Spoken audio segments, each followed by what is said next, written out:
माय माऊली नमस्कार. विविध ग्रंथातील एक महान ग्रंथ श्री संत एकनाथ महाराज कृत त्रिभावात रामायण कथासार अभिवाचन करत आहे. विभाग उत्तरकांड सुरू झाले. भाग 43. श्री गणेशाय नमः.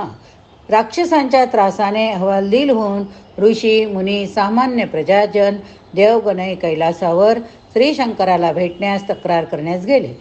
शंकराची स्तुती करून त्यांनी तिन्ही राक्षसांनी जो स्वर्गापासून पाताळापर्यंत विध्वंस मांडला होता त्याबद्दल रडत आक्रोश करीत गऱ्हाणे मांडले. शंकर म्हणाला, त्या राक्षसांचा मृत्यू माझ्या हातून होणार नाही, त्यासाठी आपण विष्णूकडे जावे. त्याप्रमाणे सर्वजण विष्णूकडे गेले. त्याला त्यांनी सुकेश सुमाली यांचे पुत्र राक्षस किती थैमान घालत आहे ते सांगितले. त्यांचे मुख्य ठाणे लंकेत असे सांगितले. त्यांचे सर्व सांगणे विष्णूने ऐकून घेतले. मी स्वतः अवतार घेऊन सर्व उन्मत्त राक्षसांना नष्ट करीन, तुम्ही आपापल्या स्थानी जावे असे आश्वासन दिले. तेव्हा सर्वजण स्वस्थानी गेले. माल्यवंत राक्षसांचा दूत तेथे गुप्तपणे आला होता.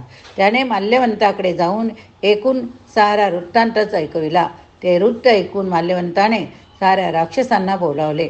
यावर उपाय काय करावा याची चर्चा केली. आपल्याला शंकर ब्रह्मदेव यापेक्षा खरे भय विष्णूचे सर्व राक्षसांनी ओळखले.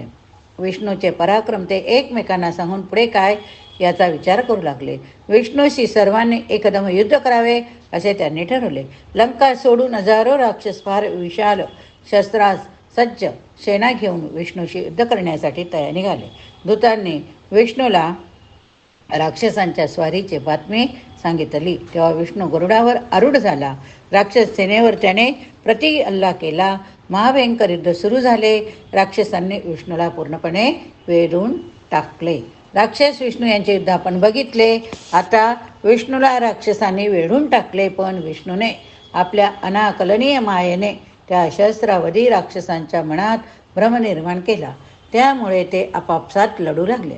त्यांनी स्वतःच्याच सैन्याचा मोठ्या प्रमाणात संहार करण्यास सुरुवात केली. त्यातच विष्णूने आपल्या धनुष्यावर सर्वातक मंत्राने मारलेला बाण चढविला. तो राक्षसांच्या सैन्यावर सोडला. त्याचा परिणाम म्हणजे सर्वत्र राक्षस वीर मरून पडू लागले. कारण एकाच बाणापासून हजारो बाण निघून प्रत्येक वीराच्या छातीत घुसू लागले. राक्षस पळत सुटले. जे वाचले ते लंकेत आश्रयार्थ धावले. तेव्हा सुमाली राक्षस विष्णू समोर येऊन त्याने विष्णूला आव्हान दिले. विष्णूवर शरांचा वर्षाव केला, पण विष्णूने आपल्या बाणाने ते तोडले. त्याने असा बाण मारला की सुमाली गर फिरू लागला. त्याने तेथून पळ काढला. त्याचा पराभव झालेला पाहून माल्यवंत पुढे सरसावला. माली धावून आला. विष्णूने माल्यवंताला शरविंद केले, मूर्छित पाडले. तो मूर्छागत झाला तरी पुन्हा सावध झाला. मालीने पुढे येऊन गदा आणली. ती गरुडाच्या नाकावर बसताच गरुड हळबडला, पण विष्णूने स्वतःला सावरले. गरुडाच्या अंगावर प्रेमाने हात फिरविला. तेव्हा गरुड पुनश्च बलवान होऊन उडू लागला. क्षणभर राक्षस जय जयकार करून मालीची प्रशंसा करीत होते. तोच विष्णूने सुदर्शन चक्राने मालीचे शिर उडवले. त्यावेळी सुमाली माल्यवंत भयभीत होऊन रण सोडून पळाले. राक्षसांच्या अश्व गज यांच्या प्रेतांनी रणांगण भरून गेले. तेथे मांसाच्या आशेने भूतावळी येऊन आनंदाने नाचत मांस रुधिर यांची मेजवानीच करू लागल्या. वाल्मिकी कथेप्रमाणे हा इतिहास सांगून एकनाथ महाराजांनी श्रोत्यांना कथा ऐकायला सांगितले. पुढची माली राक्षसांचा वध आपण बघितला. आता रामाने अगस्तीला विचारले. आपण माली राक्षसांचा वध कसा झाला ते सांगितले, पण माल्यवंत सुमाली यांचे पुढे काय झाले? अगस्ती सांगू लागले. माली मृत झाला. त्यावेळी सुमाली माल्यवंत रण सोडून पळाले होते, पण माल्यवंत सज्ज होऊन विष्णूशी युद्ध करण्यासाठी परत रणांगणात आला. विष्णूने पाठमोऱ्या राक्षसांवर सर्वांतक बाण सुदर्शन चक्र योजिले. हे युद्ध नीतीला उचित नाही असे सांगून म्हणून त्याने प्रथम विष्णूला कपटी योद्धा म्हणून दोष दिला. त्याला समोरासमोर युद्ध कर असे आव्हान केले. त्यावर विष्णू म्हणाला, त्याच कार्यासाठी मी आलो. अरे, मी सर्वांच्या सन्मुखच असतो, मी कुणालाही विन्मुख नसतो. माल्यवंत संतापला. त्याने एक प्रचंड शक्ती विष्णूवर फेकली, पण विष्णूने ती न डगमगता आपल्या छातीवर झेलली. स्वतः आपल्या सहस्त्रनामांचे मंत्र असलेला बाण राक्षसांवर फेकला. तरी माल्यवंताने आपल्या बाणाने तो बाण अंतरिक्षातच तोडून टाकला. लागोलाग त्याने विष्णूच्या छातीवर शूल मारला. मागोमाग मुष्टी प्रहार केला. गरुडावरही त्याने शूल फेकला. पण या आघाताला न जुमानता गरुडाने आपल्या पंखांचा असा काही फडफडाट केला की झंझावंताप्रमाणे जोराचा वारा सुटून त्यामुळे राक्षस सैनिक उडून जाऊ लागले.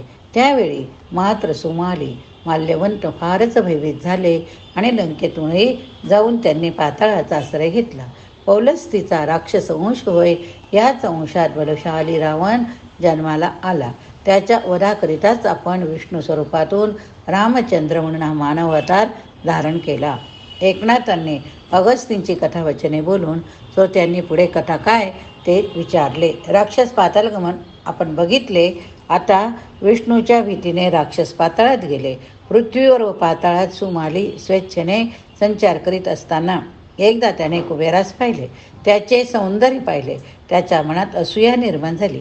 भय वाटले. तो पाताळात परत स्वतःच्या निवासस्थानी गेला. त्याने माल्यवंताची सुंदर कन्या पाहिली. त्याच्या मनात आले अशा सुंदर कन्येला अनुरूप वर मिळाला पाहिजे. त्या कन्येचे नाव कैकसी होते. तिला तो म्हणाला, पुलस्ती ऋषींचा पुत्र पौलस्ती हा सुंदर वीर पराक्रमी गुणवंत. त्याच्याशी तुझा विवाह झाला तर तुला जो पुत्र होईल तो पराक्रमी तपस्वी सतेज होईल. तुझा त्याचा विवाह व्हावा असे वाटते तर तू स्वतः प्रयत्न कर. कैकसी त्यांच्या सांगण्याप्रमाणे पौलस्तीच्या आश्रमाकडे गेली. पौलस्तीने तिला पाहिले. त्याचे मन तिच्याकडे आकृष्ट झाले. त्याने गोड शब्दाने तिचे नाव कुळ वगैरे विचारले. कैकसी म्हणाली, तुम्ही आत्मज्ञानी आहात. माझे वृत्त तुम्हाला कळतच असेल. पित्याच्या आज्ञेने मी आले. पौलस्तीने ध्यान केले. त्याला अंतर्ज्ञानाने तिचा हेतू कळला. तो म्हणाला, मला तुझा हेतू कळला, पण तू जी इच्छा मनात धरली होती त्या दृष्टीने ही वेळा हा मुहूर्त अगदी अशुभ. तुला जे पुत्र होतील ते राक्षसी वृत्तीचे होतील. कैकसी म्हणाली, ऋषीवर्य, तुमच्यासारखा तपोधन शांत साधुवृत्तीचा पुत्र व्हावा अशी माझी इच्छा. तेव्हा ऋषी म्हणाला, ठीक, तुला माझ्यापासून एक पुत्र होईल. माझ्यापासून पुत्र होणार. ती मग त्याच्याजवळच त्याची सेवा करीत राहिली. कालांतराने तिला 10 मुखे 20 हात असणारा विलक्षण पुत्र झाला. कैकसी त्याला पंखावरली. तो जन्मताच अनेक उत्पात अपघात झाले. अशुभ शकून झाले. तोच रावण, महाप्रतापी रावण. त्यानंतर कैकसीला दुसरा मुलगा झाला. तोच ओळखा पाहू, अहो कुंभकर्ण. त्या प्रचंड भयानक शरीराच्या पुत्राचे वर्णन काय करणार. रामा, त्याचा वध करताना तुला लक्ष्मणाला किती प्रयास पडले ते तुला आठवतच असेल. त्यानंतर एक कन्या जन्मली. तीच शूर्पणखा. आणि चौथे संतान झाले तो पुत्र विभीषण. अतिशय सात्विक वृत्तीचा, भगवत भक्त, तेजस्वी, शांत असा पुत्र व्हावा हीच कैकसीची इच्छा होती. तिघे पुत्र एक कन्या प्राप्त झाल्यावर कैकसी त्यांना वनात राहून वाढवू लागले.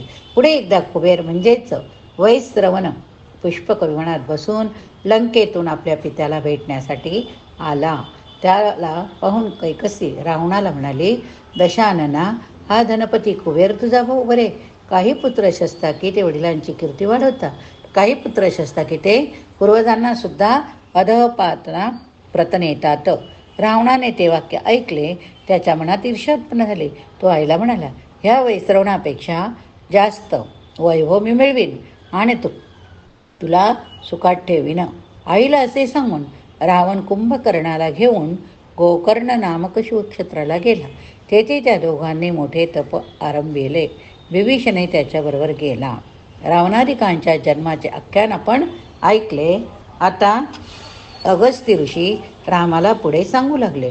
रावण, कुंभकर्ण, विभीषण यांनी गोकर्ण क्षेत्रात जाऊन तप करण्यास प्रारंभ केला.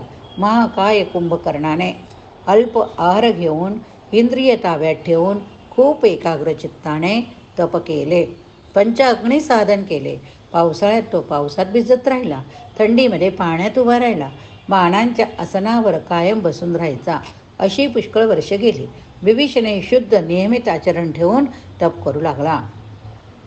एका पायावर उभं राहून तो परमेश्वराचे ध्यानस्मरण करून तप करू लागला. सूर्याकडे नेत्र लावून त्याचे सतत दर्शन घेऊन त्याने तेजोरूपात आराधना केली.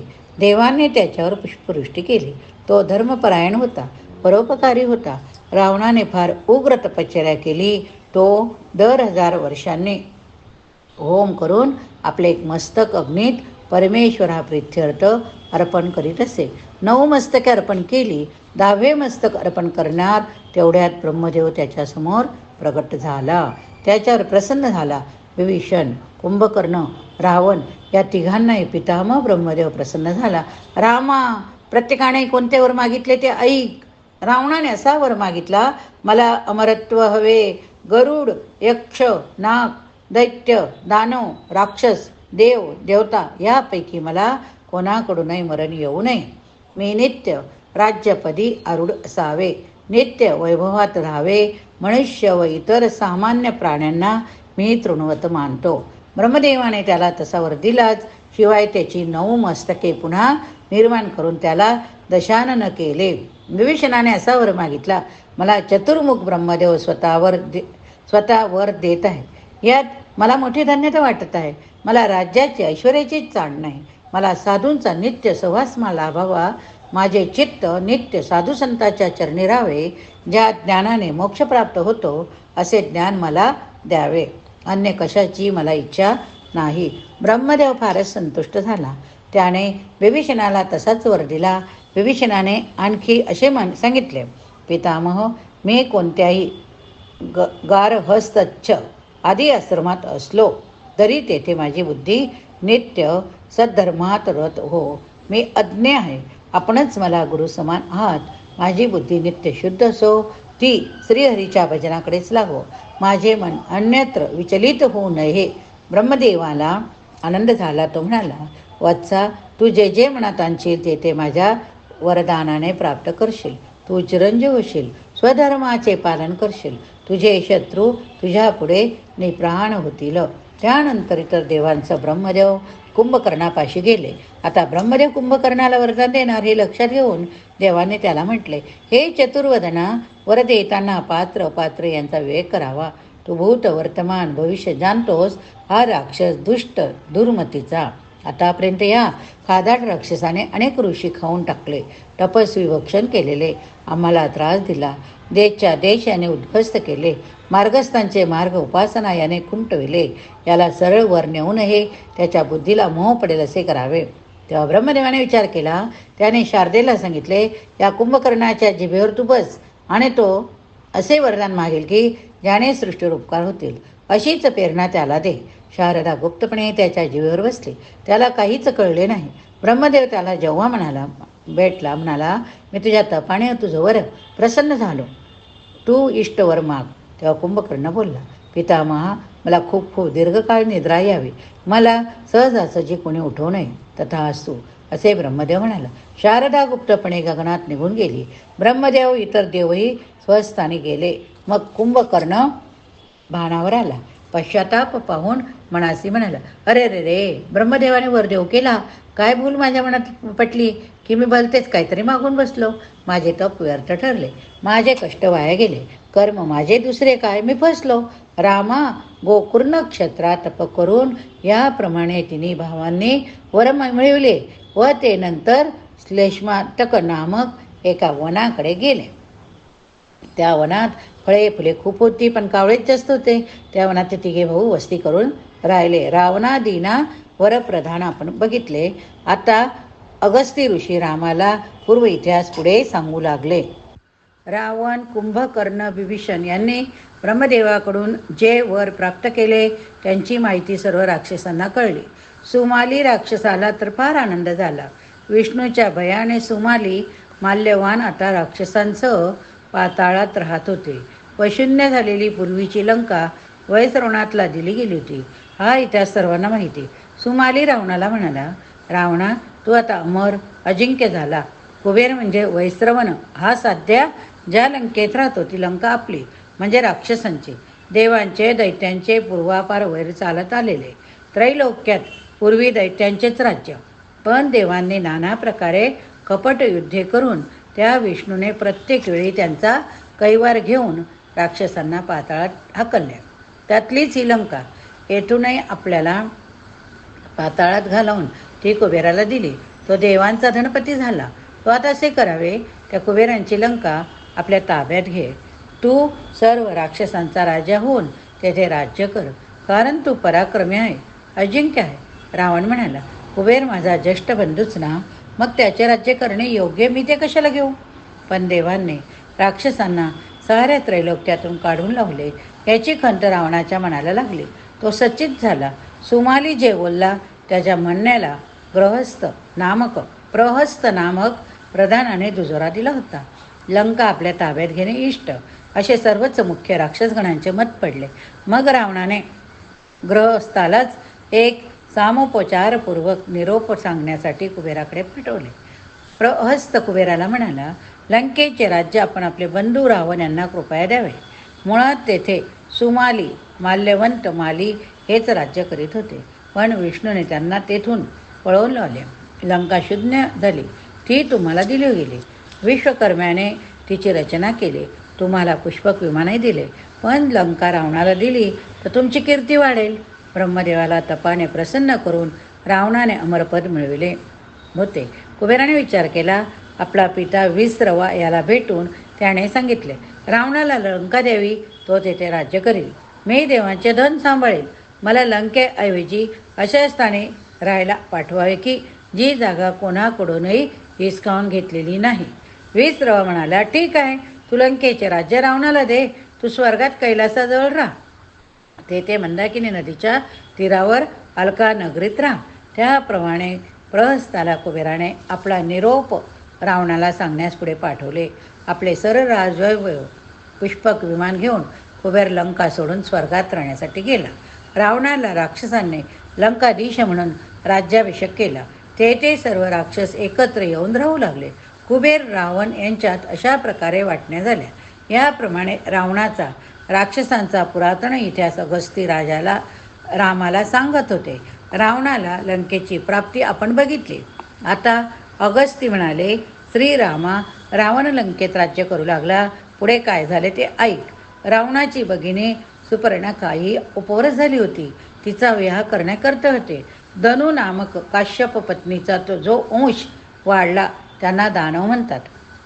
विद्युत जीव नावाचा एक तरुण दानव शूर्पणखेसाठी योग्य वर आहे असा विचार करून रावणाधिकांनी आपल्या भगिनीचे विवाह त्या विद्युजीव दानवाबरोबर केला. आता रावणाचा स्वतःचा विवाह कसा झाला ते सांगतो. एकदा रावण वनप्रदेशात मृगया करण्यासाठी संचार करीत असताना त्याने दितीचा पुत्र मय याला पाहिले. त्यावेळी त्याच्याबरोबर त्याची कन्या होती. त्या निर्जन अरण्यात त्याला त्याच्याबरोबरच्या सुंदर तरुणीला पाहून रावणाला आश्चर्य वाटले. त्याने त्याची चौकशी केली. आपण कोण? बरोबर ही तरुण स्त्री कोण? आपली बहीण आहे की कन्या? त्याला मयाने आपली सर्व हकीकत सांगितली. मय म्हणाला, मला देवाची हेमा नावाची अप्सरा पत्नी म्हणून दिली होती. मी तिच्यासह 1000 वर्ष सर्व प्रकारचे सुख भोगले, पण तिची मुदत संपताच ती देवकार्यासाठी निघून गेली. मी मात्र तिच्याशी मन आसक्त झाल्यामुळे विरहाने दुःखी झालो. मी स्वर्णमय असे सुंदर नगर निर्माण केले, रत्नमय असे दिव्य भवन निर्माण केले, पण ते सर्व माझ्या निर्माण कौशल्यातून साकार झाले होते. आता त्या हेमा अप्सरेच्या आठवणी काढीत मी जगत आहे. ही जी कन्या माझ्याबरोबर आहे ती तिचीच मुलगी होय. मंदोदरी असे तिचे नाव. हेमा ही माझी दुसरी पत्नी. माझ्या पहिल्या पत्नीपासून मला 2 पुत्र झाले. एकाचे नाव मायावी, दुसऱ्याचे नाव दुदुंबी. हा माझा वृत्तांत सांगितला. आता तुझे वृत्त सांगा बरे. तू कोणाचा पुत्र? तुझे नाव काय? त्या रावण म्हणाला, मी पौलस्तीचा पुत्र असून माझे नाव रावण. मला दशानन असेही म्हणतात. वैश्रवण, कुंभकर्ण, विभीषण हे माझे असे पौलस्तीचे 4 पुत्र. ब्रह्मदेवाचा पुत्र पुलस्त्य ऋषी हाच आमचा पितामह, अर्थात ब्रह्मदेवापासूनच आमचा अंश विस्तार पावला. रावणाचा उत्तम अंश जाणून मयासुराला आनंद झाला. आपली एक चिंता दूर झाली असे त्यांना वाटले. मंडोदरीसाठी हा वर उत्तम असे त्याच्या मनात आले. मंदोदरी आणि रावण यांचा विवाह व्हावा असा आपल्या मानस त्याने रावणाला बोलून दाखवला. मंदोदरी रावण यांचा त्याने यथाविधी विवाह केला. त्या समयी मयासुराने मय नामक एक शक्ती रावणाला दिली. ती शक्ती फार दारुण होती. रामा तीच शक्ती युद्धात रावणाने लक्ष्मणावर मारली. तेव्हा लक्ष्मण बेशुद्ध झाला होता. असो, विरोचनाची पंथी वज्रसारा नामक वधू रावणाने आपला बंधू कुंभकर्ण याच्यासाठी निवडली आणि एक गंधर्व कन्या सरमा हिची निवड त्याने विभीषणासाठी केली. दोन्ही भावांची लग्न झाली, विवाह झाले. अशा प्रकारे रावण, मंदोदरी, कुंभकर्ण, वज्रसारा, विभीषण, सरमा यांचे दिवस आनंदात जाऊ लागले. कालांतराने मंदोदरी प्रसूत झाली. तिला मुलगा झाला. जन्मल्याबरोबर त्याने असा मोठा क्रोश केला की गगनात तो ध्वनी दुमदुमला. म्हणून त्याचे नाव मेघनाद ठेवले. अगस्ती पुढे म्हणाले, रामा जो इंद्रजित नावाने पुढे प्रसिद्धीस आला तोच हा रावणाचा पराक्रमी पुत्र मेघनाद. तो पुत्र रावणाचा मंदोदरीचा फार लाडका होता. रावणादिकांचे विवाह आणि मेघनादाचा जन्म नामक आपण बघितले. आता पुढील भागात पुढील कथा बघूया. प्रभू रामचंद्र की जय. चरितं रघुनाथश शतकोटी प्रविस्तरम् एकैकाक्षरं पुंसां महापातकनाशनम्.